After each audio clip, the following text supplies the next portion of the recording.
దేవునికి స్తోత్రం అండి. మీ అందరికీ నా యొక్క హృదయపూర్వక వందనాలు తెలియజేసుకుంటున్నాను. మరొకసారి మీ మధ్యకి రావడానికి దేవుడు నాకు ఇచ్చిన మంచి అవకాశాన్ని బట్టి నేను ఎంతగానో దేవుని స్తుతిస్తున్నాను. మనమందరం కూడా దేవునికి ఎంతో మనం రుణపడి ఉన్నాం. ఎందుకంటే మనలందరినీ కూడా సజీవ లెక్కలో ఉంచి అనేక మంది ఈ లోకాన్ని విడిచిపెట్టి మరి కరోనా వైరస్ ద్వారానో మరి ఇతర కారణాల వలన విడిచిపెట్టి వెళ్ళిపోతుండగా మనల్ని సజీవ లెక్కలో ఉంచినందుకు దేవునికి ఎంతో రుణపడి ఉన్నాం. మన సజీవ లెక్కలో ఉంచినందుకు కారణం ఏంటంటే ఆయన్ని గణపరచడానికి, ఆయన హెచ్చించడానికి, ఆయన మహింపరచడం కొరకు, ఆయన మహింపరచడం కొరకు. కాబట్టి పిల్లరా, మనం అమూల్యమైన ఈ సమయాన్ని మరి వాక్యంలోకి వెళ్దాం. పరిశుద్ధ గ్రంథంలో నుంచి మరి మత్తయి సువార్త 4వ అధ్యాయము 18 నుంచి 22 వచనాలు మనం చదువుకొని ప్రార్థన చేసుకుని ముందుకు సాగిపోదాం. దేవునికి స్తోత్రం. ప్రియులారా, మరి దినాన్ని మరి గతసారి అయితే బాప్తిస్మిచ్ యోహాన్ గురించి మాట్లాడుకున్నాం, ధ్యానించాం. ఈ దినాన్న అపోస్తులుడైన యోహాన్ గురించి ధ్యానించాలని ఆశపడుతున్నాం.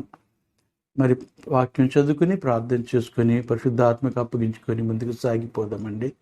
God bless you all. యేసు గలిలయ సముద్ర తీరాన నడుచుండగా పేతురు అనబడిన సీమోను, అతని సహోదరుడైన ఆంద్రయ అను 2 సహోదరులు సముద్రములో వల వేయుట చూచెను. వారు జాలరులు. ఆయన, నా వెంబడి రండి, నేను మిమ్మును మనుష్యులను పట్టు జాలరులుగా చేతునని వారితో చెప్పాను. వెంటనే వారు తమ వలలు విడిచిపెట్టి ఆయనను వెంబడించిరి. ఆయన అక్కడి నుండి వెళ్ళి జెబెదయి కుమారుడైన యాకోబు, అతని సహోదరుడైన యోహాను అను మరి 2 సహోదరులు తమ తండ్రి అయిన జెబెదయి యొద్ద దోణిలో తమ వలలు బాగు చేసుకొనుచుండగా చూచి వారిని పిలిచెను. వెంటనే వారు తమ దోణిను తమ తండ్రిని విడిచిపెట్టి ఆయనను వెంబడించిరి. ప్రార్థన చేసుకుందామండి. మహోన్నతుడు, మమ్మల్ని మిక్కిలిగా ప్రేమించిన పరమ తండ్రి, వేలాది స్తుతులు, స్తోత్రాలు, వందనాలు చెల్లించుకుంటున్నాం నాయన. ప్రభా, నా తండ్రి, నీ దాసుని మరుగుపరుచుకొని ప్రభా మీ నోటికి బొరగా వాడుకొని మాకు కావాల్సిన ఆత్మీయ ఆహారాన్ని దయచేయండి. తద్వారా మీ నామమునకు మహిమ మాకు దేవుని కలుగు చేయమని యేసుక్రీస్తు నామములో ప్రార్థన చేసి వేడుకుంటున్నాం తండ్రి, ఆమేన్. పిల్లరా, మనం చదువుకున్న ఈ లేఖన భాగాన్ని బట్టి మనం చూసినట్లయితే ఇక్కడ యేసు ప్రభు వారు ఆ యొక్క అరణ్యంలో సాతాను చేత శోధింపబడిన తర్వాత ఆయన మొట్టమొదటిగా 17వ వచనంలో చూసినట్లయితే విడిచిపెట్టిన వెంటనే ఆయన వచ్చి, అప్పటి నుండి యేసు పరలోక రాజ్యము సమీపించి ఉన్నది గనుక మారు మనసు పొందుడని చెప్పుచు ప్రకటింప మొదలు పెట్టెను అన్నాడు. ఎప్పుడైతే ఆయన పరిచర్య ప్రారంభించాడో మొట్టమొదటిగా మనం చూసినట్లయితే యేసు గలిలయ సముద్ర తీరాన నడుచుచుండగా అన్నాడు. మొట్టమొదట గలిలయ సముద్ర తీరాన ఆయన మరి సువార్త అందిస్తూ ఉంటుండగా ఆయన దృష్టిలో మరి పేతురు మరి ఆంద్రేయులు కనబడ్డారు. వారిని పిలిచిన వెంటనే ప్రభువారిని వెంబడించినట్లుగా మనం చూస్తున్నాం. ఆ తదుపరి మరి చూసినట్లయితే జెబెదయి కుమారులైన 2 సహోదరులు యోహాను మరియు యాకోబు, ఆ ఇరువురిని పిలిచినప్పుడు వారు వెంటనే ఆ యొక్క దోణి విడిచిపెట్టి, ఆ తండ్రిని విడిచిపెట్టి ఆయనను వెంబడించిరి అని మనం చూస్తున్నాం. పిల్లరా, ఎంత చక్కటి మాటలు చూడండి. వారు ఎంతగా how they are dedicated to the God, how they are obey to the commandment of God and the call of Christ. కాబట్టి ప్రియులరా, మనం గమనించి చూసినట్లయితే ప్రియులరా, మనం మరి ఈ యొక్క అపోస్తులైన యోహాను గురించి మనం చూసుకున్నట్లయితే కొన్ని మాటలు, అసలు యోహాను అను పదానికి అర్థం ఏమిటంటే యెహోవా దానము అని అర్థము ఇచ్చినట్టుగా మనం చూస్తున్నాం. అలాగే ఆ పేరు కలిగిన వారు మన న్యూ టెస్ట్మెంట్లో, కొత్త నిబంధన గ్రంథంలో 5 ఉన్నారండి. ఈ 5 ఎవరంటే, 1 బాప్తిసమిచ్చు యోహాను, 2 సీమోను పేతురు తండ్రి అయిన యోహాను, 3 మార్కు అను మారు పేరు కలిగిన యోహాను. అది అపోస్తుల కార్యం 12:12 మనం చూడగలము. అలాగే 4వదిగా ప్రధాన యాజకుని బంధువు, ఇది కూడా అపోస్తుల కార్యము 4:6 మనం చూడగలము. 5వదిగా చూసినట్లయితే ఇప్పుడు మనం ధ్యానిస్తున్న అపోస్తులుడైన ఈ యోహాను. కాబట్టి ఈ 5గురిలో అపోస్తులైన యోహాను గురించి ఈ దినాన్ని మనము తెలుసుకోబోతున్నాం. ఈ దినాన్ని మనం చూసినట్లయితే పేరైతే బాగానే పెట్టుకుంటారు, మంచి మంచి జాన్ అని, యేసు అని, ఇంకా పీటర్ అని, ఇలాగా అనేక రకాల పేర్లు పెట్టుకుంటారు. కానీ పేర్లకు తగ్గట్టుగా వారి జీవితాలు ఉన్నాయా అని మనం గమనించి చూసినట్లయితే చాలా వ్యత్యాసం కనబడుతోంది. వీళ్ళారా, తల్లిదండ్రులు ఎంతో ప్రేమతో ఆ పేర్లు ఎంచి వారిని వీరిని కనుక్కొని పేర్లు పెడుతూ ఉంటారు. కాబట్టి ఆ పేరుకు తగ్గట్టుగా మనం జీవించాలని మనం ప్రయత్నం చేస్తే మనకి ఎంతో ఆశీర్వాదము దీవెన కలుగుద్ది. తల్లిదండ్రులను కూడా సంతోషపెట్టిన వాళ్ళం అవుతాం. కాబట్టి మన పేరు కంటే మన ప్రవర్తన చాలా ప్రాముఖ్యమైనదని మనం గ్రహించాలని మనం చేస్తూ ఉన్నాం. వీళ్ళరా మరొకటి తెలియచేస్తున్నది ఏమనగా, ఈయన తండ్రి ఇప్పుడు మనం చదువుకున్నట్లుగా జబదయి అన్న అతను, ఈయన కూడా యూదుడు, ఈయన కూడా చేపలు పట్టేవాడు, జాలరి అని మనం చూస్తున్నాం. ఈయన మనం మార్కు సువార్త 1వ అధ్యాయము 19-20 వచనాల్లో మనం చూసినట్లయితే అక్కడ మనం యాకోబు యోహానులు ఇరువురు కూడా ఆ యొక్క వలలు విడిచిపెట్టి తన తండ్రిని ఆ యొక్క జీతగాళ్ళకి అప్పగించి వచ్చినట్లుగా మనం చూస్తున్నాం. అక్కడ వారు ఎవరికి అప్పగించారంటే జీతగాళ్ళకి అప్పగించినట్లుగా చూస్తున్నాం. అంటే ఈ యొక్క జబదయికి అనేక మంది పనివాళ్ళు ఉన్నారు, జీతగాళ్ళు ఉన్నారు. అంటే తన యొక్క వ్యాపారం బహుగా సాగుతూ ఉంది. దాంతోపాటు దాన్ని బట్టి ఆయన కూడా మంచి ఆస్తిపరుడు అని చెప్పొచ్చు. అయినా సరే అంత ఆస్తి, అంత ధనము అన్నీ ఉన్నా సరే తన బిడ్డలు దేవుని వెంబడించట్లో ఏమాత్రము కూడా ఆయన అడ్డుపడలేదు. దీన్ని బట్టి ఆయన కూడా దేవుని పట్ల ప్రేమ, భక్తి కలిగిన వాడిగా కనబడుతూ ఉన్నాడు. దీని గురించి మనం ఇంకా ముందున మనం చూద్దాం లోకా సువార్తలో. 2వదిగా చూసినట్లయితే తల్లి గురించి మనం చూసినట్లయితే తల్లి పేరు సలోమి. ఈ సలోమి అనే మాటకి అర్థము సమాధానము. ఈమె గురించి మనం చూసినట్లయితే ఈమె కూడా యేసు ప్రభుని ఎంతగానో ప్రేమించిన ఆ సహోదరిగా కనబడుతూ ఉంది, పరిచర్య చేసిన బిడ్డగా కనబడుతుంది. మనం చూసినట్లయితే సలోమి గురించి మార్కు సువార్త 15:40 చూసినట్లయితే ఆమె సిలువ యొద్ద ఉన్న సలోమిగా కనబడుతూ ఉంది. 16:1 చూసినట్లయితే సమాధి యొద్దనున్న సహోదరిగా కనబడుతుంది. అలాగే మత్తయి 27, 55, 56 మనం చూసినట్లయితే యేసుకు ఉపచారము చేయుచు గలిలయ నుండి ప్రభువును వెంబడించిన సహోదరులలో జబదయి కుమారుల తల్లి అని రాయబడింది. కాబట్టి ఈమె 3 ప్లేసెస్లో ఆమె ప్రభు యొక్క పరిచర్యలోనూ ప్రభుని వెంబడించిన సహోదరిగా కనబడుతుంది, మంచి భక్తురాలుగా కనబడుతూ ఉంది. 3వదిగా మనం చూసినట్లయితే యోహాన్ యొక్క సహోదరుడైన యాకోబు చూసినట్లయితే ఈ యాకోబు కూడా దేవుని కొరకు తన ప్రాణం ఇచ్చినట్లుగా మనం అపోస్తుల కార్యము 12వ అధ్యాయము 2వ వచనంలో మనం చూసాం. ఆయన దేవుని కొరకు హతసాక్షి అయిపోయాడు.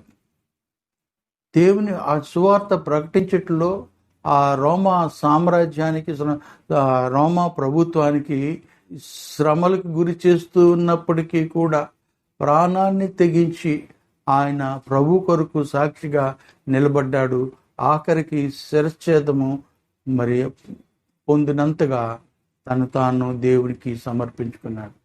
ఇలాగా ఈ ముగ్గురు యొక్క చరిత్ర చూసినప్పుడు ముగ్గురు కూడా దేవుని యందు మంచి భయభక్తులు కలిగిన వారుగా, దేవుని ప్రేమించేవారుగా, మరి మంచి దైవికమైన కుటుంబంగా చూస్తూ ఉన్నాం. ఆ కుటుంబంలో నుంచి వచ్చిన వాడే ఈ యొక్క అపోస్తులుడైన యోహాను. మరి మన మన పిల్లలు పైకి రావాలి, అభివృద్ధిలోకి రావాలి, దేవునికి సేవలో ప్రయోజనకరముగా ఉండాలి, ప్రభు యొక్క దేవుళ్ళు పొందాలి, మరి ఎంతో మంచి పేరు తెచ్చుకోవాలని మనకి ఆశ ఉన్నప్పుడు మన తల్లిదండ్రులు కూడా ఏం చేయాలంటే ఆ యొక్క భక్తిలోని, ఆ యొక్క క్రమంలోని మనం కూడా పెరిగినట్లయితే తప్పకుండా మన పిల్లలు అట్టివారు అవటానికి చాలా ఆస్కారం ఉంటుంది. ఎందుకంటే మనమే వారికి రోల్ మోడల్స్. కాబట్టి మనం చూసినట్లయితే మోషే తల్లిదండ్రులు మరి మోషేను చిన్న పాలు తాగే ప్రాయం నుంచే దేవుని యొక్క ఆ భక్తిలోను పెంచినట్లుగా మనం చూస్తున్నాం. అలాగే మనం చూసినట్లయితే మరి బాప్తిస్మిచ్ యోహాను తల్లిదండ్రులు ఇరువురు, మనం చూసిన జకర్యా ఎలిజబెతులు ఇరువురు కూడా ఎంతో భక్తిపరులుగా మరి ఎంతగానో దేవుని మరి యాజకత్వం చేస్తున్న వారుగా మనకు కనబడుతున్నారు. ఎంతో ప్రార్థనాపరులుగా మనకు కనబడుతున్నారు. ఆ కుటుంబం నుంచి వచ్చిన వాడు మరి బాప్తిస్మిచ్ యోహాను.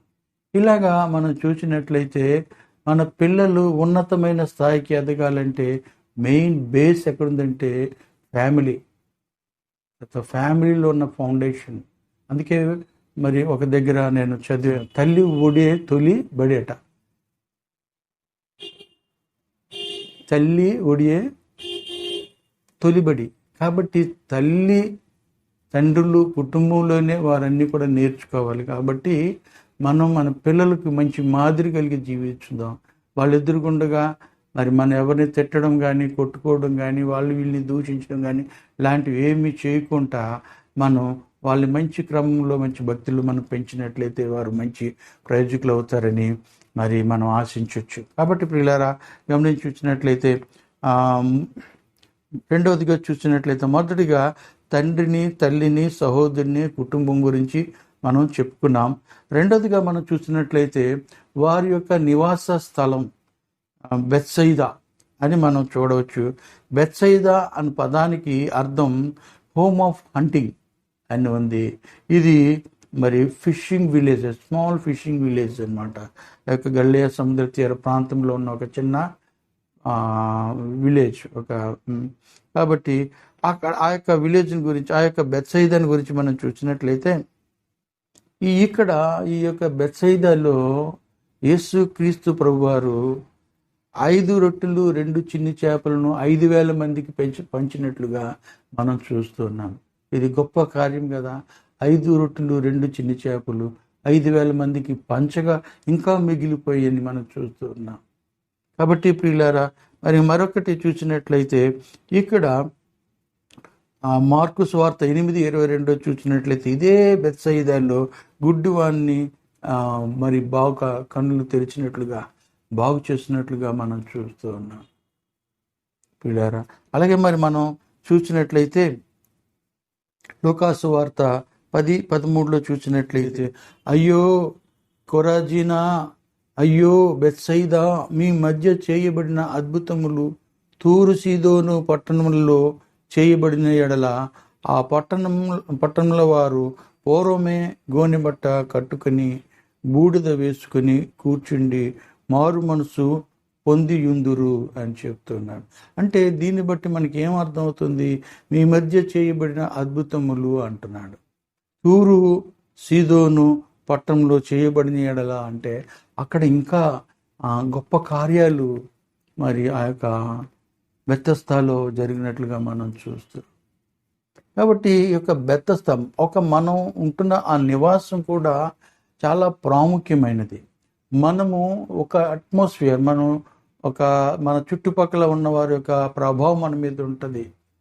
తర్వాత మనం నివసించే ప్రాంతం, వాతావరణం ఇవన్నీ కూడా మనకి ఇన్ఫ్లుయెన్స్ చేస్తూ ఉంటాయి.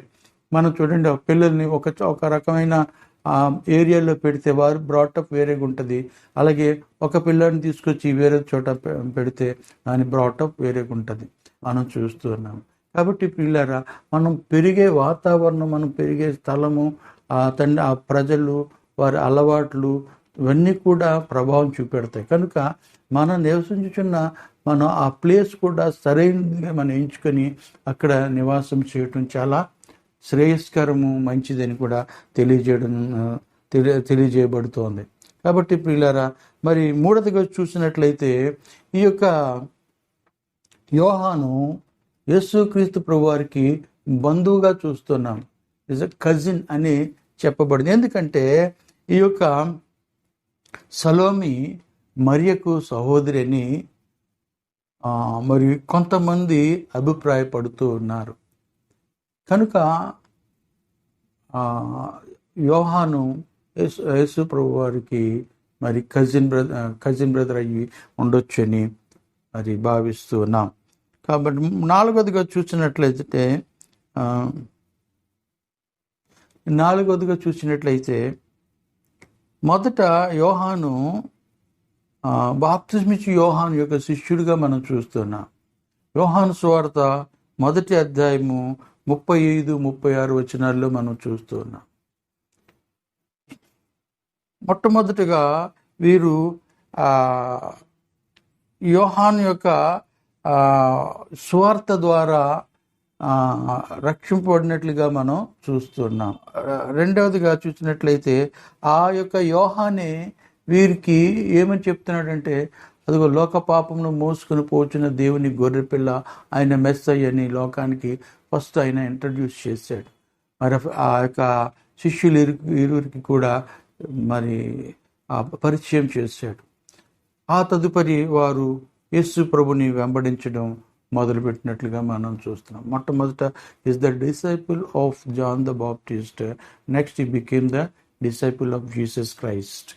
కాబట్టి ప్రియులారా, మనం ఐదవదిగా చూసినట్లయితే ప్రియులారా, ఎడ్యుకేషన్, చదువు గురించి మనం చూసినట్లయితే కార్యము 4:13 చూసినట్లయితే అక్కడ వారు చదువులేని పామరులుగా కనబడుతూ ఉన్నారు. పిల్లరా, చదువులేని పామరులుగా కనబడుతున్న వీరు ఎంత అద్భుతంగా మాట్లాడుతున్నారని అక్కడ ప్రజలు విని ఆశ్చర్యపోతూ ఉన్నారు. వారి మాటలు, వారి బోధన చూసి ఆశ్చర్యపోతూ ఉన్నారు. వీరికి ఇంత విద్య, చదువులేని పామరులు కదా, ఇలాగ మాట్లాడగలుగుతున్నారు, ఎలాగ వీళ్ళు ప్రవచనం మరి ప్రీచ్ చేయగలుగుతూ ఉన్నారు అని వారు ఆశ్చర్యపోతూ ఉన్నారు. పిల్లారా, కాబట్టి దేవునికి కావలసింది ఏంటంటే మన యొక్క చదువు, మన యొక్క హోదా, మన యొక్క టాలెంట్ అవి కాదు కావాల్సింది. దేవునికి కావాల్సింది ఏంటంటే మనల్ని మనం ఆయనకి సమర్పించుకోవాలి. అప్పుడు ఎబిలిటీ అన్నది, సామర్థ్యం అనేది ఆయన మనకు అనుగ్రహిస్తాడు. ముందు మనల్ని మనం ఆయనకి సంపూర్తిగా మనం సమర్పించుకున్నప్పుడు ఆయన మనకి కావలసిన జ్ఞానాన్ని ఇస్తాడు. ఎందుకంటే availability is more important rather than the ability అని అంటాడు. ఎబిలిటీ అనేది ఆటోమేటిక్గా దేవుడే ఇస్తాడు. కాబట్టి ముందు మనల్ని మనం దేవునికి సమర్పించుకోవాలి, దేవునికి అప్పగించుకోవాలి. దేవుని పనికి మనం సమర్పించుకున్నప్పుడు దేవుడే మనల్ని వాడుకుంటాడు. వాడుకునే పాత్రగా మనం ఉన్నప్పుడు తప్పకుండా ఆయన వాడుకుంటాడు. కాబట్టి ప్రియులారా, మనం చూసినట్లయితే నా అనుభవంలో ఒక మాట మీకు పంచుకోవాలని ఆశపడుతున్నాను. నేను ఎలమంచిలో ఉన్నప్పుడు ఒక సహోదరిని మేము కలవటం జరిగింది. ఆమె పేరు సన్యాసమ్మ. ఆమె దగ్గరికి వెళ్ళి ఆమె దేవుని గురించి, ఆమె సాక్ష్యాన్ని గురించి విన్నప్పుడు ఆమె సాక్ష్యంలో ఒక మాట చెప్తుంది. అని అంటే, అయ్యా నాకు చదువు ఏమీ రాదయ్యా, కానీ ప్రభు నాకు బైబిల్ చదవడం మాత్రం నేర్పించాడు అని చెప్పిందండి. వాస్తవానికి ఆమెకి చదువు రాదు. ఆమె ఎంత చక్కగా బైబిల్ చదువు. అంతేకాదు, మనం ఏదైనా వాక్యం చెప్పామనుకోండి, ఆ వాక్యం ఎక్కడ తప్పు ఉందో ఏంటో అనేది కూడా ఆమె చెప్పగలదు. ఆమె చాలా దేవునికి సమర్పించుకున్న బిడ్డ, మంచి విశ్వాసి. కాబట్టి ఆమె పేరు సన్యాసమ్మ. ఆమె మరి చదువు రాకపోయినా బైబిల్ మాత్రం చదవగలదని చెప్తోంది. కాబట్టి పిల్లారా, చదువు అనేది దేవుడిస్తాడు, తప్పకుండా ఇస్తాడు. అలా చూసినట్లయితే ఆమోస్కి ఏముంది చదువు? ఆయన మేడి పండ్లు అమ్ముకున్న వ్యక్తి. మరి ఆయన వాడుకోలేదా? ఆయన రాయలేదా? కాబట్టి పిల్లారా, బహుశా యేసు ప్రభుని వెంబడించిన తర్వాత ఆయన నేర్చుకుని ఉండొచ్చు. ఎందుకు? దేవుడే, మన ప్రభువే అంటున్నాడు, నేను చూపించినవని నువ్వు రాయమని అంటున్నాడు. మొదటి ప్రకటన గ్రంథం 1వ అధ్యాయము 19వ వచనంలో ఆ మాట అంటూ ఉన్నాడు. కాబట్టి దేవునికి అసాధ్యమైనది ఏముంది? దేవుని నేర్పించాలనుకుంటే ఎంత? కాబట్టి ప్రియులారా, చాలామంది ఏమంటారంటే, నాకు చదువు లేదు, నేనేం చెప్పగలను, నేనేం సువార్త అందించగలను, మాకు ఇది తగదండి, మేము రామండి అంటుంటారు సువార్తకి వెళ్ళేటప్పుడు. చదువు అక్కర్లేదమ్మా. చాలామంది ఏమనుకుంటారు, చదువు ఉంటేనే అనుకుంటున్నారు. మరి వీళ్ళంతా కూడా జాలర్లు, చదువు లేనటువంటి వారు. మరొక మాట గుర్తుకొచ్చింది ప్రియులారా. మరి మన బ్రదరు జి రాజారావు గారిని చదువుకున్నది చాలా తక్కువ. ఆయన మరి బైబిల్లో ఉన్న 66 పుస్తకాల మీద కూడా మరి ఆయన కామెంటరీ రాశారు, చక్కగా రాశారు. అది కాకుండా ఇతర పుస్తకాలు కూడా రాశారు. ఆయన చదువుకుంది తక్కువే, ఆయన దేవుడు వాడుకోలేదా? కాబట్టి పిల్లారా, చదువు లేదు, నాకెందుకులే, మాకెందుకులే అని మాత్రం అనకండి. చదువు లేకపోయినా దేవుడు వాడుకుంటే అద్భుతాలు, ఆశ్చర్యకార్యాలు దేవుడు చేయగలడు. ఈ బాప్తిస్మిచ్చు యోహాన్ని మన ప్రభు పిలిచినట్లుగా చూస్తున్నాం. ఈ received call from the Christ. ఆయన 4 మత్తయి సువార్త 4:20-22 వచనాలు ఇందాక మనం చూసుకున్నాం కదా. అక్కడ మరి ప్రభువే ఆయన్ని పిలిచినట్లుగా మనం చూస్తూ ఉన్నాం. అయితే ప్రియులారా, ఎప్పుడైతే ప్రభు పిలిచాడో వెంటనే వారు వలలు విడిచిపెట్టి ప్రభువుని వెంబడించినట్లుగా చూస్తున్నాం. అది ఎందుకంటే వెంటనే నాకు లూకా సువార్త 5వ అధ్యాయంలో కూడా లూకా రాసినట్లుగా మనం చూస్తున్నాం. ఈ సెయింట్ లూకు యొక్క రచనలు, రైటింగ్స్ చాలా నమ్మదగినవి, ఎవిడెంట్స్ ఉన్నవి. తర్వాత చాలా ఎక్స్పీరియన్స్తో ఆయన రాశాడు. ఎంతోమందిని కన్సల్ట్ చేసి ఆ యొక్క సమకాలికులు ఎవరైతే ఉన్నారో వాళ్ళ దగ్గరికి వెళ్ళి అవన్నీ తెలుసుకొని ఆ ఎవిడెన్సెస్ తీసుకొని ఎంతో చక్కగా మరి రాసినట్లుగా మనం చూస్తున్నాం. ఆ మాటలు మనం చూసినట్లయితే లూకా సువార్త 1వ అధ్యాయంలోనే మనం ఆ మాటలు చూస్తున్నాం. అలాగే యోహాను. కాబట్టి ప్రియులారా, ఆ యొక్క లూకా సువార్తను బట్టి మనం చూసినప్పుడు నేను గమనించాను, వారు ఎంత ఫాస్ట్గా, ఎంత త్వరితగతిన ఆయన వెంబడించడానికి గల కారణాలు ఏమై ఉంటాయని ఆలోచించినప్పుడు లూకా సువార్తలో 1వ అధ్యాయం నుంచి 3వ అధ్యాయం వరకు కూడా ఏం రాయబడిందంటే, యేసుక్రీస్తు యొక్క జననాన్ని గురించి, బాప్తిస్మిచ్చు యోహాను జననం గురించి రాయబడ్డది. 4వ అధ్యాయంలో చూసినట్లయితే గలిలయలో ఉన్న కపెర్నహూములో ఆయన పరిచర్య చేసినట్లుగా చూస్తున్నాము. తర్వాత 4వ అధ్యాయం 38లో చూసినట్లయితే సీమోను పేతురు అత్త జ్వరంతో ఉన్నప్పుడు ఆమెను స్వస్థపరిచినట్లుగా చూస్తున్నాము. 4:44లో చూస్తే యూదా సమాజ మందిరాల్లో ఆయన బోధించినట్లుగా చూస్తున్నాము. ఆ వెంటనే 5వ అధ్యాయంకి వచ్చినప్పుడు ఈ పేతురు యోహానులను మరి ఆయన దర్శించినట్లుగా, పేతురు, ఆంద్రేయ, యోహాను, యాకోబులను ఆయన దర్శించినట్లుగా మనం చూస్తున్నాం. అక్కడ కూడా మనం చూసినట్లయితే 5వ అధ్యాయంలో చాలా చక్కటి విషయాలు రాయబడింది. మొదటిగా లూకా సువార్త 5వ అధ్యాయం మనం చూసినట్లయితే ఇక్కడికి వచ్చి అక్కడ కూడా ఆ యొక్క సముద్ర తీరాన ఆ వలలు వారు బాగు చేసుకుంటుండగా మరి అప్పుడు ప్రభువారు వచ్చి ఈ యొక్క దోణిలను చూసి సీమోను పేతురు యొక్క దోణిను కొద్దిగా లోనికి పంపించి అందులో ఉండి ఆయన బోధ చేసినట్లుగా మనం చూస్తూ ఉన్నాం. ఇక్కడ చూసినట్లయితే మొట్టమొదటిగా ఆయన బోధ చేసినట్లుగా చూస్తున్నాము. ఆ బోధ ఈ జాలర్లు మరి ఇందాక మనం చెప్పుకున్నట్లుగా జబదయి కూడా బహుశా విని ఉంటాడు ఆ బోధ.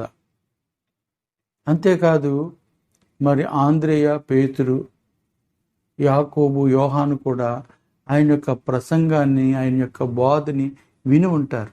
విని ఆ యొక్క బోధ వలన వారు మరి మార్చబడి ఉంటారు. వారు ఆ బోధను వాళ్ళల్లో కార్యం చేస్తున్నట్లుగా చూస్తూ ఉన్నాం. అది కాకుండా మరొకటి ఏంటంటే అక్కడ జరిగిన ఇన్సిడెంట్, పేతురుని అంటాడు, మీరు వలలు లోతునికి మీరు అక్కడ చూడండి, నీవు దోణిను లోతునకు నడిపించి చేపలు పట్టుటకు మీ వలలు వేయుడని సీమోనుతో చెప్పగా, అప్పుడు సీమోను అంటాడు, అయ్యా రాత్రంతా కూడా మేము ప్రయత్నం చేసాం, ఒక చేప కూడా పడలేదయ్యా, ఆయనను నీ మాట చొప్పున మేము వేస్తున్నాం అన్నప్పుడు విస్తారమైన చేపలు పడ్డాయి. ఎందుకంటే పేతురు ఆయన పుట్టింది మొదలుకొని ఆయన వృత్తే చేపలు పట్టడం. ఏ సమయంలో ఎక్కడ ఏది పడుతుందో, ఏ ప్రాంతంలో ఏది ఎక్కడ పడుతుందో ఆయనకు బాగా తెలుసు. కాబట్టి అంతగా రాత్రంతా ప్రయాసపడినప్పటికి కూడా దొరకలేదు. ప్రభువా, మరి ఇప్పుడు మీరు చెప్తున్నారు కాబట్టి నేను వల వేస్తున్నాను, ఎందుకు అక్కడ క్వశ్చన్ చేయలేదు. అయ్యా రాత్రంతా పడ్డా, ఇప్పుడు నువ్వు చెప్తే పడిపోతాయా అని అనడానికి అవ్వదు. ఎందుకంటే ఆల్రెడీ ఆయన బోధ ద్వారా వాళ్ళు కొద్దిగా మార్చబడ్డారు. ఆయన మీద విశ్వాసం కలిగింది, నమ్మకం కలిగింది. వారు ఆ బోధకి మంచి రెస్పాన్స్ వచ్చినట్లుగా మనం చూస్తున్నాం. ఆ యొక్క బోధకి ఆకర్షితులయ్యారు, అర్థం చేసుకున్నారు, కనుక తిరిగి చెప్పలేదు. చెప్పిన మాటకి లోబడ్డాడు, వెంటనే వల వేశాడు, విశ్వాసంతో వేశాడు. కాబట్టి విస్తారమైన చేపలు పడ్డాయి. ఆ చేపలు పడినప్పుడు ఆ వలలు పిగిలిపోతాయేమో అన్నంత భయం కలిగింది. తోటి వారి సహాయంతో వాటిని పట్టినట్టుగా చూస్తున్నాం. ఎప్పుడైతే ఇది చూశాడో అక్కడ అంటున్నాడు, ప్రభువా నేను పాపుని, నన్ను విడిచిపోమ్మని బతిమలాడుకుంటూ అన్నాడు. పాపుని గ్రహించాడు, బోధ విన్నాడు, అద్భుత కార్యాన్ని చూశాడు, తన ప్రభువా అని పలుకుతూ ఉన్నాడు. యేసు అని అనలే, ప్రభువా అని పలుకుతున్నాడు. ఈ సరెండర్డ్ హిమ్సెల్ఫ్. అక్కడ తన పాపాన్ని ఒప్పుకుంటున్నాడు, ఆయన ప్రభువుగా అంగీకరిస్తూ ఉన్నట్లుగా మనకి కనబడుతూ ఉంది. కాబట్టి పేతురే కాదు, అక్కడున్న యాకోబు, యోహాన్లు కూడా విన్నారు, అందరూ కూడా విన్నారు. కాబట్టి ప్రియులారా, ఇక్కడ మనం గమనించి చూసినట్లయితే ప్రియులారా, ప్రభువారు ఎప్పుడైనా ఎవరైనా పిలిచే ముందు ఆయన before he calls a person he will do miracle అంట. ఆయన ఒకరిని పిలిచే ముందు వారి పట్ల ఒక గొప్ప కార్యాన్ని దేవుడు చేస్తాడు. మనం సాధారణంగా చూస్తున్నాం, చాలామంది మరి ఏదైనా రోగం వచ్చేటప్పుడు, ఏదో మరణకరమైన రోగాలు, క్యాన్సర్ లాంటివి, ఎయిడ్స్, ఇలాగా మరణకరమైన రోగాలు వచ్చినప్పుడు యేసు ప్రభు దగ్గరికి వచ్చి ప్రార్థన చేయించుకుని బాగుపడిన తర్వాత వెనక్కి వెళ్ళిపోయిన వాళ్ళు ఎంతోమంది ఉన్నారు. కొంతమంది ఆ బాగుపడిన తర్వాత కృతజ్ఞత కలిగిన వాళ్ళే ప్రభుని వెంబడించినటువంటి వాళ్ళు కూడా ఉన్నారు. 10 మంది కుష్ఠరోగుల్లో ఒక్కడే వచ్చాడు. ఆ 90 మేలు పొందలేదా? పొందారు, కానీ ఒక్కడే వచ్చాడు, ప్రభువుని ఘనపరిచాడు. ఈ దినాల్లో కూడా చాలామంది అందుకే ప్రభు యొక్క కార్యాన్ని బోధ విన్నారు, అద్భుత కార్యాన్ని చూశారు, ప్రభుకి సరెండర్ అయ్యాడు. వెంటనే అందుకే వారు పిలవగానే వెంటనే వారు వచ్చినట్లుగా మత్తయి సువార్తలో మనం అలా చూస్తున్నాం 4వ అధ్యాయంలో. కానీ దానికి ముందు జరిగిన సంఘటన లూకా సువార్తలో మనం చూడగలుగుతున్నాం. దీన్ని బట్టి వారు అంత వేగంగా అల విడిచిపెట్టి ప్రభుని వెంబడించడం జరిగింది. సో ఇక్కడ ప్రభు చేత పిలువబడిన వాడుగా చూస్తున్నాం. 7గా చూసినట్లయితే అపోస్తులుగాను యేసుక్రీస్తు ప్రభువారు ఈ యొక్క యోహానికి పేరు పెట్టినట్లుగా లూకా సువార్త 6, 13, 14 మనం చూడగలుగుతున్నాం. వీళ్ళారా మనం అక్కడ మనం చూసినట్లయితే అపోస్తులను పేరు పెట్టడం అనేది అంత ఈజీ కాదండి. మనం గమనించి చూసినట్లయితే అందులో చాలా లోతైన భావం ఉంది. ఈ దినాల్లో చాలామంది తెలియక అపోస్తులని పేరు పెట్టుకుంటూ ఉన్నారు. ఆశతోని వారి యొక్క సొసైటీలో వారికి మంచి పేరు, హై పొజిషన్ వస్తుందని, అందరూ రెస్పెక్ట్ చేస్తారని ఏదో మొత్తానికి ఆశించి వారు అపోస్తులను పెట్టుకున్నారు. కానీ అపోస్తులు అన్న పదానికి ఎంత వాల్యూ ఉంది. ఆ పేరు పెట్టింది ఎవరు? యేసు ప్రభు వారే స్వయంగా తన శిష్యులకు రాత్రంతా ప్రార్థన చేసి పెట్టినట్లుగా మనం చూస్తున్నాం. ఎందుకు ఈ అపోస్తులు అన్న పేరు బట్టి మనం చూసినట్లయితే ప్రియులారా, ఈ అపోస్తులత్వం అనేది ఒక స్టేటస్ చూపిస్తుంది. ఆ యొక్క వారి ఉన్నత స్థితిని చూపిస్తూ ఉంది.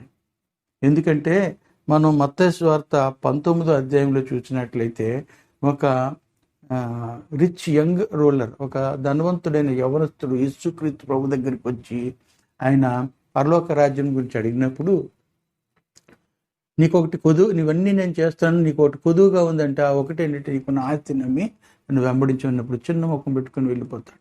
అప్పుడు ప్రభు వారు చెప్పేదంటే, ధనవంతుడు పరలోక రాజ్యంలో చేరుట కంటే సూది బెజ్యంలో ఉంటే దొరుకుట సులువు అని చెప్పినప్పుడు, అయితే ప్రభువా మేము నిన్ను అన్ని విడిచిపెట్టి వెంబడిస్తూ ఉన్నాము, మాకేమి లభిస్తుంది అని పేతురు ప్రభువారిని అడిగినప్పుడు ప్రభువారు ఏమంటున్నారో చూద్దాం. మత్తయి సువార్త 19వ అధ్యాయంలో మనం చూసినట్లయితే ఆ మాటలు చాలా చక్కగా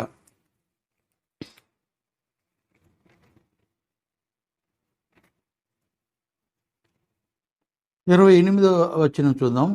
19:28 అక్కడ చూసినట్లు యేసు వారితో ఇట్లనెను, పునరుత్థానమందు మనుష్య కుమారుడు తన మహిమగల సింహాసనం మీద ఆసీనుడై ఉండినప్పుడు నన్ను వెంబడించిన మీరును 12 సింహాసనముల మీద ఆసీనులై ఇశ్రాయేలు 12 గోత్రముల వారికి తీర్పు తీర్చుదురు అంటున్నాడు. పరలోకంలో స్థానం, ఆ మహిమలో యేసుక్రీస్తుతో పాటు వారు సింహాసనం మీద కూర్చుంటారు. ఈ 12 గోత్రాల వారికి తీర్పు తీరుస్తారు. అపోస్తలులు అంటే సామాన్యమైన కాదు. ఆ పేరు, ఆ బిరుదు, ఆ స్థానం, ఆ మర్యాద మరి ప్రభు చేత పొందుకున్న అపోస్తలుడైన యోహాను ఎంత గొప్పవాడో చూడండి.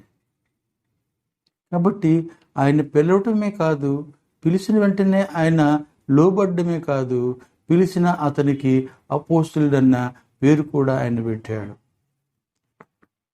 మరొక మాట చూసుకుందాం ప్రియులరా. 9వ మాటగా మనం చూసినట్లయితే, మొట్టమొదటిగా మనం వారి ఫ్యామిలీ గురించి చూసుకున్నాము.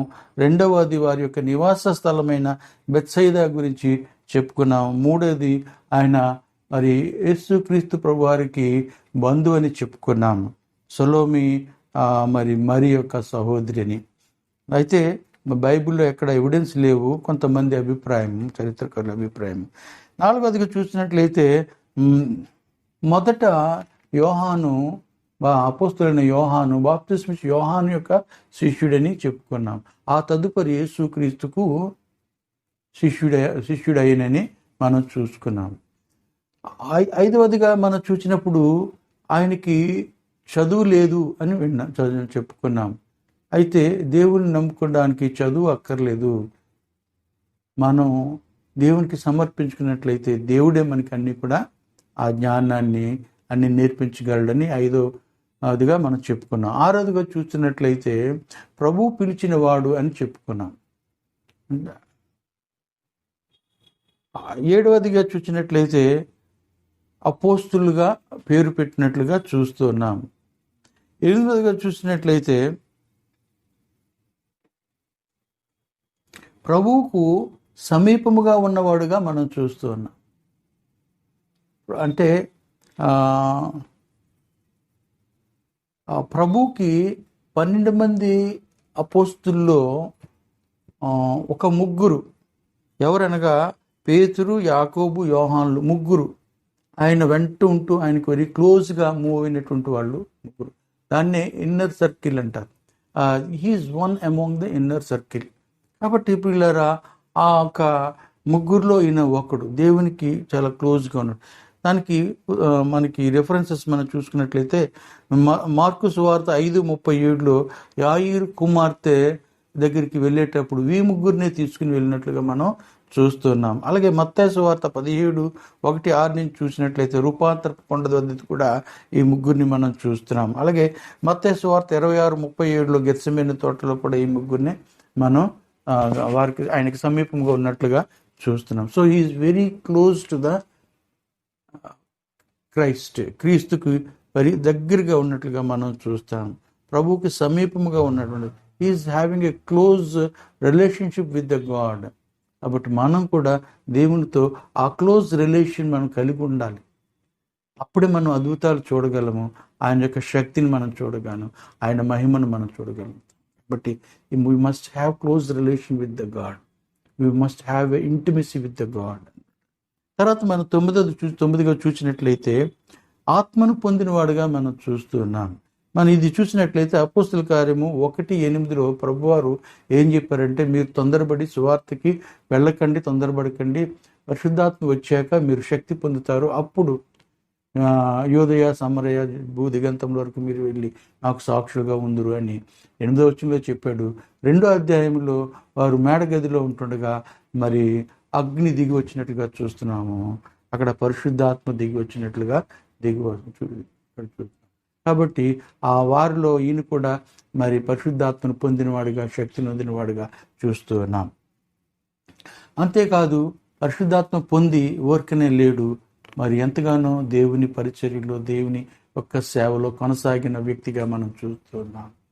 అపోస్తుల కార్యములు మనం చూసినట్లయితే ఆ అపోస్తుల కార్యం 3వ అధ్యాయము 1-8 మనం చూసినట్లయితే పుట్టుకుంటి వాణ్ణి మరి వీరిద్దరూ కూడా, పేతురు యోహానులు ఇరువురు కూడా దేవాలయానికి ప్రార్థనకు వెళ్ళుచూ ఉంటుండగా మార్గంలో ఉండి ఆయన వీళ్ళు ఏం పెడతారా, ఏమిస్తారా అని ఆశ ఎదురు చూస్తారు. మా దగ్గర ఏమీ లేదు కానీ మేము కలిగి ఉన్నదే నీకు ఇస్తామని చెప్పారు. మేము కలిగి ఉన్నది ఏంటి? వారు కలిగి ఉన్నది క్రీస్తుని కలిగి ఉన్నారు. ధనము ధాన్యం మేడల మెదులు కలిగి ఉండే కంటే క్రీస్తుని కలిగి ఉండటం ఎంత మేలు.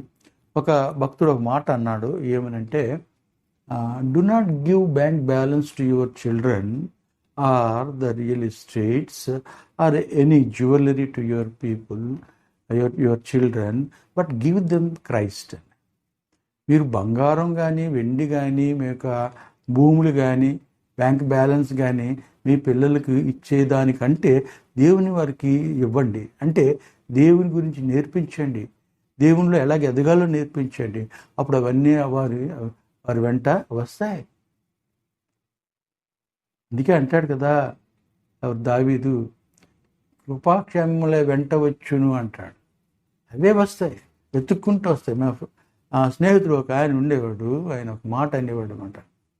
ఏమనంటే, I will not choose the best, but best will chooses me అంటాడు.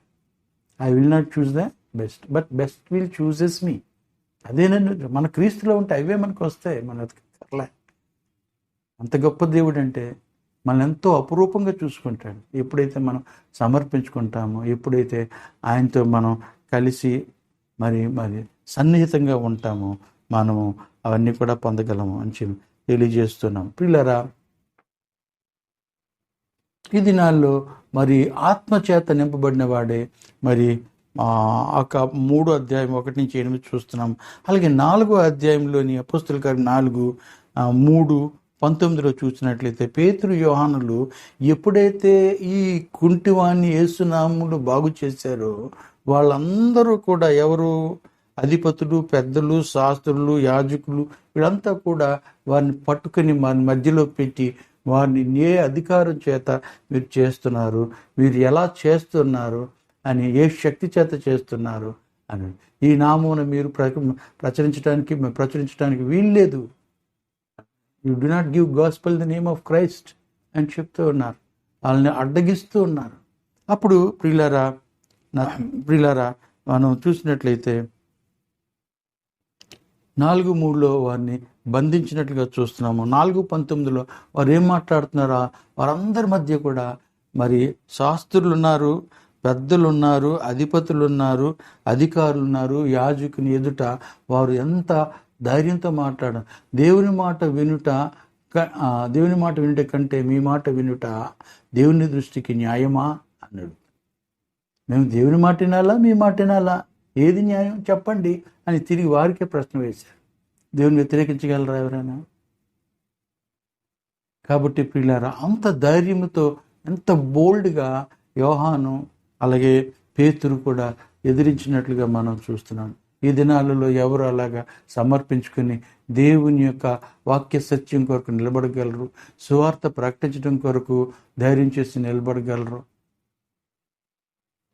చాలా కష్టాలు ఉంటున్నాయి. చాలామంది చాలా విధాల మరి బాధిస్తూ ఉన్నప్పటికీ కూడా ఇంకా చాలామంది సహోదరులు కూడా మరి ముందుకు సాగుతున్నారు. కొంతమందిని బట్టి దేవుని ఎంతగానో మనం స్తుతించాలి.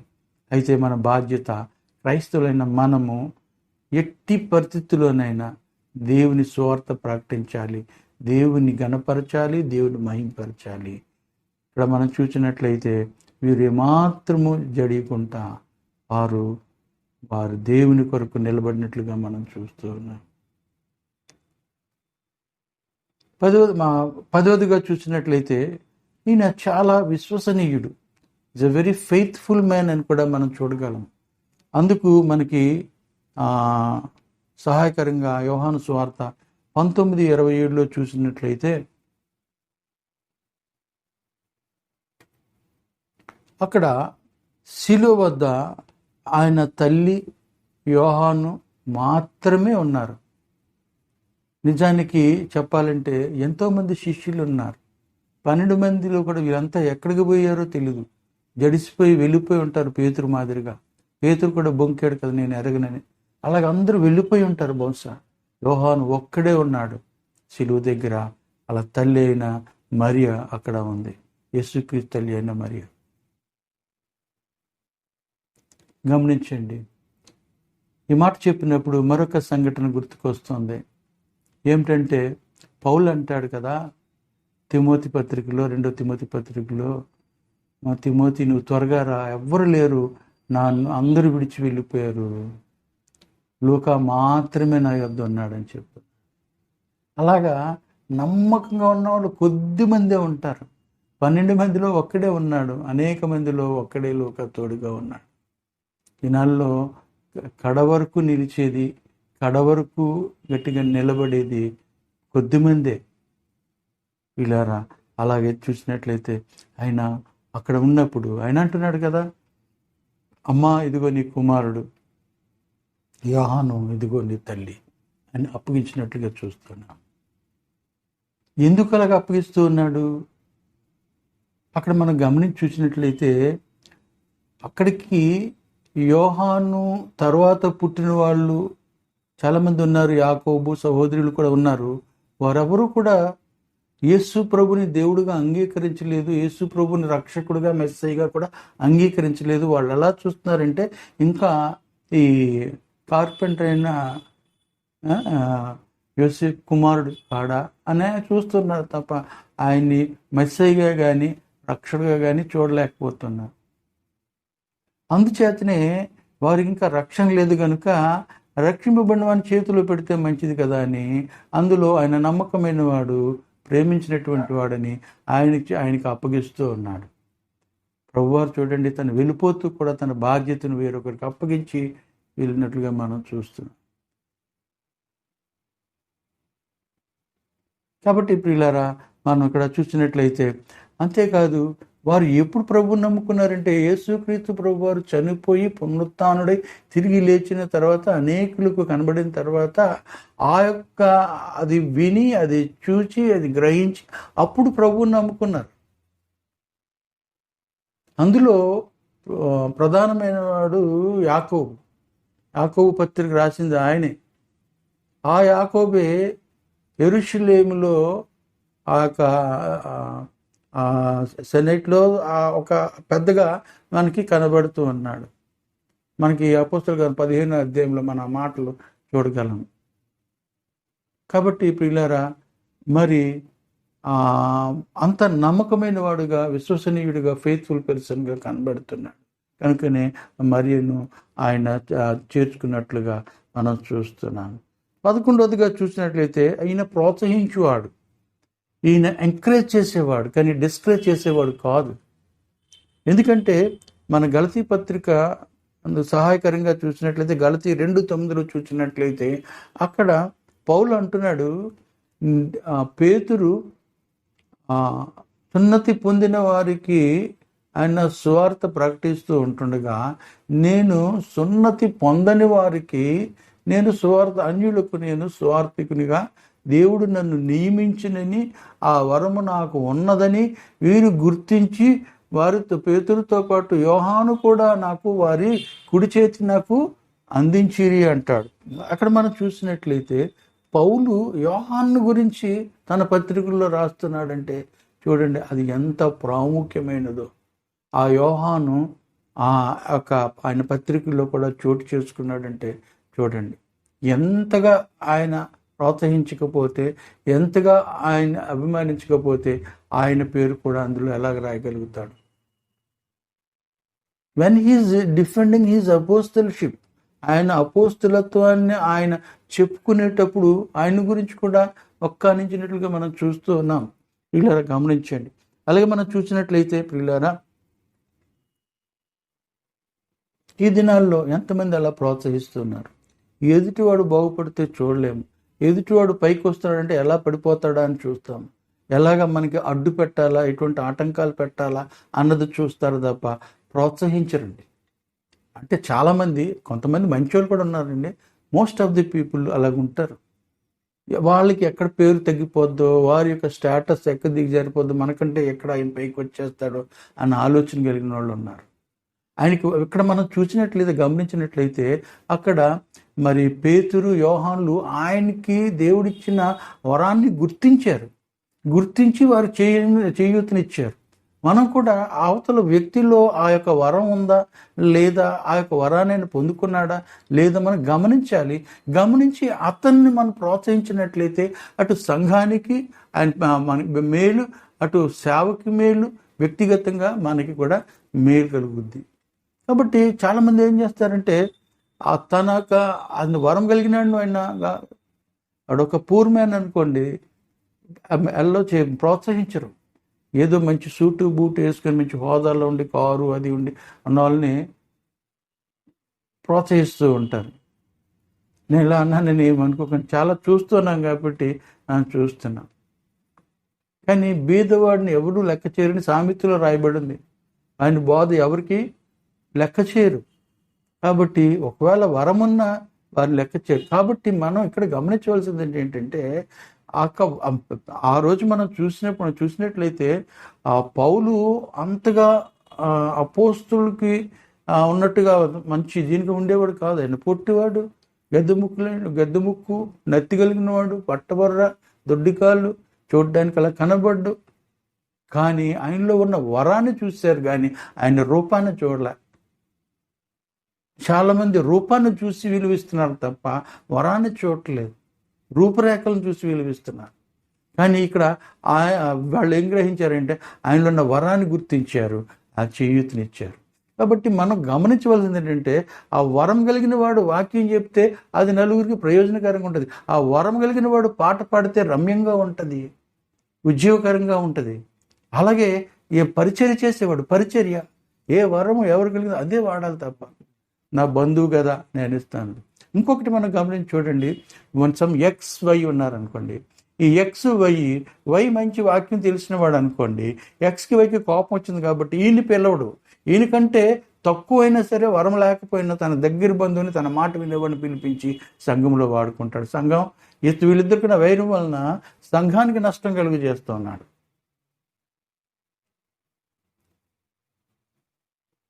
కానీ వరం కలిగిన వాడు ఈయన బోధిస్తే సంఘానికి ప్రయోజనకరమైన, సంఘం యొక్క శ్రేయస్సు కానీ సంఘం యొక్క అభివృద్ధి చూడట్లేదు, కానీ తన వ్యక్తిత్వాన్ని చూసుకుంటున్నాడు, చూసుకుంటున్నాడు. ఇలాగున చాలామంది ప్రోత్సహించక సంఘాలు కొన్ని పాడైపోతున్నాయి, దిగజారిపోతూ ఉన్నాయి, స్వలాభంగాను చూస్తున్నాయి. కాబట్టి ప్రియులారా, మరొక మాట చూసుకుందాం. 12వ చివరిది చూసినట్లయితే, ప్రభువు పునరుత్థానమును చూచినటువంటి వాడు, ప్రభు యొక్క దర్శనము నొందినటువంటి వాడుగా మనం చూస్తూ ఉన్నాం. ఇక్కడ మనం చూసిన అపోస్తలుడైన యోహాను, ఈయన యేసు ప్రభుతో ఉన్నాడు. యేసు ప్రభు వారు మరణించి పునరుత్థానుడై తిరిగి లేచినప్పుడు ఆ యొక్క 12 మంది గ్రూపులో కూడా ఈయన ఉన్నాడు. యోహాను సువార్త 20వ అధ్యాయంలో మనం ఆ మాటలు 20:20లో ఆ మాట మనం చూస్తున్నాం. వారు ప్రభు యొక్క చేతులను ప్రక్కలను చూసి ఆయన సజీవుడై ఉన్నాడని సంతోషించి ఆనందించినట్లుగా మనం చూస్తూ ఉన్నాం. ఈయన ఇంకో అదృష్టం ఏంటంటే, ఈయన యేసుక్రీస్తు ఆరోహణాన్ని కూడా చూసినటువంటి వాడు. లూకా సువార్త 24వ అధ్యాయంలో ఆ చివరి వచ్చిన 50వ వచనంలో బేతనియా వరకు తీసుకెళ్లే కొండ మీద నుంచి ఆయన ఆరోహణం అవడం కూడా ఆయన చూశాడు. పిల్లలు ఎంత గొప్ప సంగతి.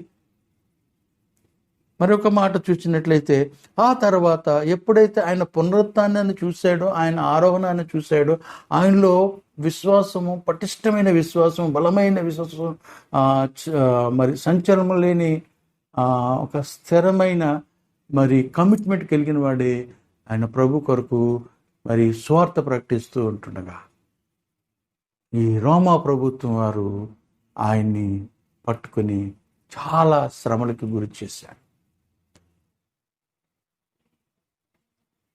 ఆయన్ని చాలా శ్రమలకి గురి చేశారు. ఆయన్ని బలవంతంగా పాయిజన్ ఇచ్చి చంపాలని ప్రయత్నం చేశారు, కానీ ఆయన చావలేదండి. తర్వాత ఆయన్ని ఈ boil to death in oil అని రాశాను. అంటే ఒక మరుగుతున్న నూనెలో ఆయన్ని బాయిల్ చేయాలని, ఆయన్ని కాల్చేయాలని వారు ప్రయత్నం చేశారు. కానీ ఆ యొక్క పాత్రలను వేసినప్పుడు ఆ పాత్రలో నుంచి స్వార్థ ప్రకటించడం మొదలుపెట్టాడండి. ఎంత గొప్ప సంగతి అండి. ఆ పాత్రలో వేసినప్పుడు ఆయన కాలే, కానీ అందులో నుంచి ఆయన సువార్త చెప్తుంటే వాళ్ళకి ఎంత కోపం, ఎంత ఉద్రేకం వచ్చిందంటే అంత కోపము, అంత ఉద్రేకం వచ్చింది. ఇంకా శ్రమలు పెట్టడానికి ప్రయత్నం చేశారు, కానీ వారు ఏమీ చేయలేక చివరికి ఏం చేశారంటే పద్మాసు లంకలో ఆయన్ని విడిచిపెట్టి వచ్చారు. కానీ ప్రభు అక్కడ ఆయన దర్శించాడు. వీళ్ళారా ఎంత గొప్ప ధన్యత, ఎంత గొప్ప భాగ్యం కలిగిన వాడుగా మనం చూస్తున్నాం. చూడండి అక్కడ ప్రకటన గ్రంథంలో మనం చూసినట్లయితే 1వ అధ్యాయం 1వ వచనంలో ఆయన ప్రత్యక్షతను పొందినవాడుగా చూస్తున్నాము.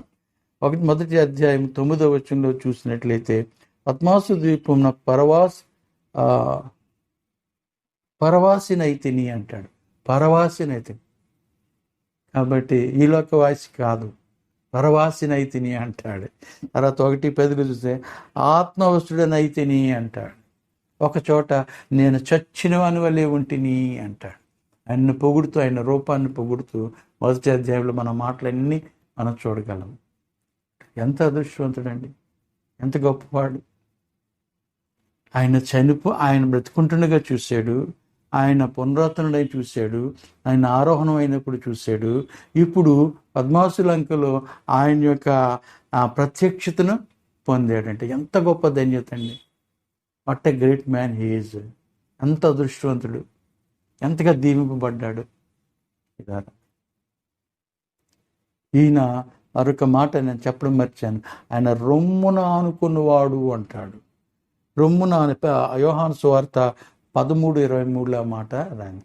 ఆ రొమ్మున ఆనుకున్నవాడు, అతను హృదయానికి ఆనుకున్నవాడు అంటాడు. యోహాను సువార్తలో చూసినట్లయితే 21:7 మనం చూసినట్లయితే మనం ఆ మాటలు చూడగలుగుతాం. ప్రియులారా ఆయన ప్రభువు ప్రేమించువాడు ఆయన మాటలు మనం అక్కడక్కడ మరి రాసినట్లుగా చూస్తున్నాం. ప్రియులారా గమనించండి. కాబట్టి ఆయన దేవునికి రొమ్మున అనుకున్నవాడు, దేవుడు ప్రభువారు ప్రేమించినటువంటి వాడు. ప్రభుని ప్రేమించిన వాడు పేతురైతే ప్రభు ప్రేమించిన వాడు యోహాను అని కూడా మనం గుర్తించగలం. కాబట్టి ఇంత గొప్ప ధన్యత, ఇటు గొప్ప భక్తుల గురించి, ఇంత మంచి అపోస్తుల గురించి ఈ దినం మనం ఇలా ధ్యానించడం మనకి ఎంతో దీవెనకరం, ఆశీర్వాదకరమని మరి నేను భావిస్తూ మీ అందరికీ నా వందనాలు చెల్లించుకుంటున్నాను. పిల్లారా మరి దేవుని చిత్తమైతే మరొకసారి అలా కలుసుకొని ఈ యోహాను రాసిన సువార్తను గురించి, రాసిన 3 పత్రికల గురించి కూడా ధ్యానించాలని ఆశపడుతున్నాను. నా కొరకు, మా పరిచర్య కొరకు, మా సంఘం కొరకు, కుటుంబం కొరకు ప్రార్థన చేయమని బ్రతిమాలుకుంటున్నాను. అలాగే దేవుడు ఇంకా బలపరిచి ఇంకా బలంగా వాడుకునేలాగున సహాయపడేలాగున ప్రార్థన చేయండి. మీ అందరికీ నా వందనాలు. మేము కూడా మీ అందరి కొరకు ప్రార్థన చేస్తాం. దేవునికి స్తోత్రం. నేను ప్రార్థన చేసి ముగించుకుందాం. మహోన్నతుడు, మమ్మల్ని మిక్కిలిగా ప్రేమించిన పరమ తండ్రి, వేలాది స్తుతులు, స్తోత్రాలు, వందనాలు చెల్లించుకుంటాం. ఇంతవరకు నీ బిడ్డలు మంచిగా వర్తమానం విన్నారు, మీ వాక్యం విన్నారు. వారి కుటుంబాలు దీవించండి, వారి అవసరాలు అక్కర్లు తీర్చండి, ఆరోగ్యములు దయచేయండి. ప్రభావ ముఖ్యంగా కరోనా వైరస్ నుంచి వారిని ప్రభా బారి నుంచి వారిని తప్పించండి. పిల్లల చదువుల్లో, పెళ్ళిళ్ళ విషయాల్లో, ఉద్యోగాల విషయాల్లో కూడా మీ గొప్ప సహాయం దాయిచ్చేయండి తండ్రి. నీ బిడ్డలు మీరు రెక్కల చాటున కాచి కాపాడమని, కోడి తన పిల్లల్ని రెక్కల కింద కాచి కాపాడినట్లుగా వీరిని కూడా కాచి కాపాడమని కృపగల హస్తాలకు అప్పగించుకుంటూ మా ప్రాణప్రియుడును మా రక్షకుడునైన యేసుక్రీస్తు నామంలో ప్రార్థన చేసి వేడుకుంటున్నాను తండ్రి. ఆమేన్.